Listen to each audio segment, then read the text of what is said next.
En amont, Bruit le silence est une exposition programmée en coproduction par la Maison de la Montagne et le Bel Ordinaire, dont tu assures, Karine, le commissariat. Pourrais-tu, en tant que commissaire, nous parler de l'élaboration de cette exposition, de ses origines lors d'une de tes résidences au Bel Ordinaire, jusqu'à son montage qui commence cette semaine? Oui, alors j'avais postulé à une résidence de recherche au Bel Ordinaire, je pense, en 2017-2018. J'avais été sélectionnée pour un projet autour de la marche. J'avais voulu imaginer une exposition qui aurait été faite en marchant, qui se serait déroulée dans l'extérieur, en tout cas en lien avec le contexte montagnard de Pau. Et lors de ma première venue au Bel Ordinaire, j'avais commencé à travailler sur ce sujet-là. J'avais rassemblé un corpus d'œuvres d'artistes marcheurs. J'avais travaillé sur ce thème.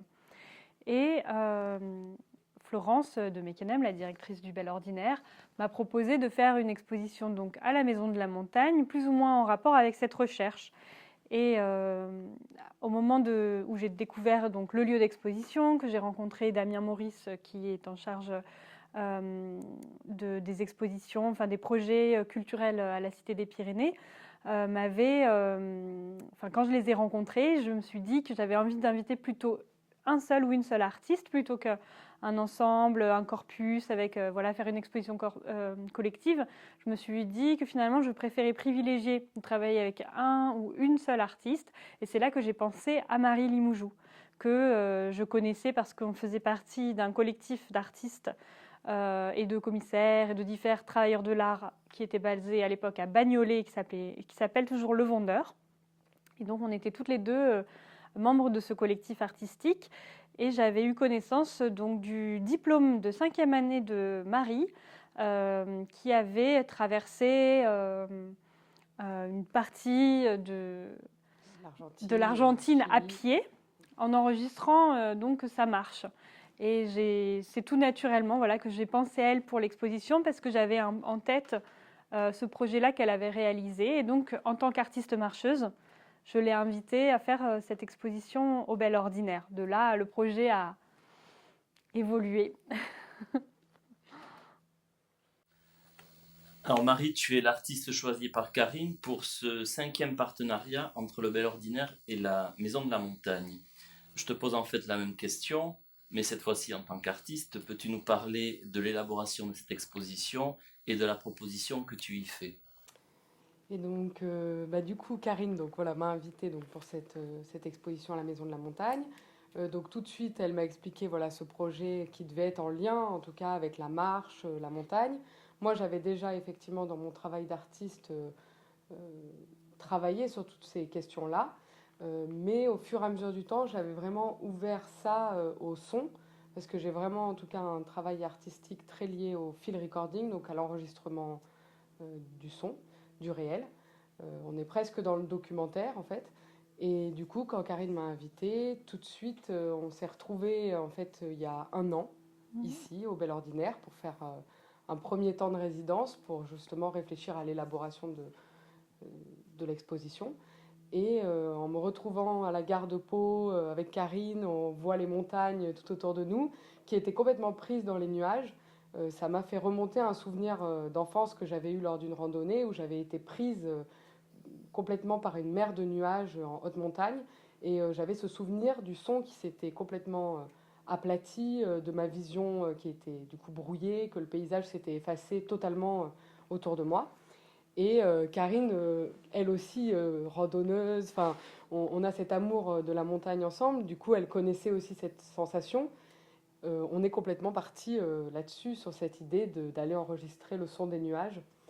Ce qui est un projet un peu fou, parce que ça a donné lieu du coup à une grande quête, une grande marche en haute montagne pendant plusieurs semaines pour traquer le nuage et son son et comprendre que ce son en fait était un non-son dans un sens parce que c'est un son qui supprime le paysage sonore. Du coup, pour l'exposition à la Maison de la Montagne, il y a surtout une pièce sonore qui dure une vingtaine de minutes, euh, qui est vraiment montée presque comme un documentaire parce qu'en fait, il va traverser tout notre périple qu'on est parti ensemble avec Karine. Euh, et on est passé vraiment par plein de paysages différents pour traquer ce nuage.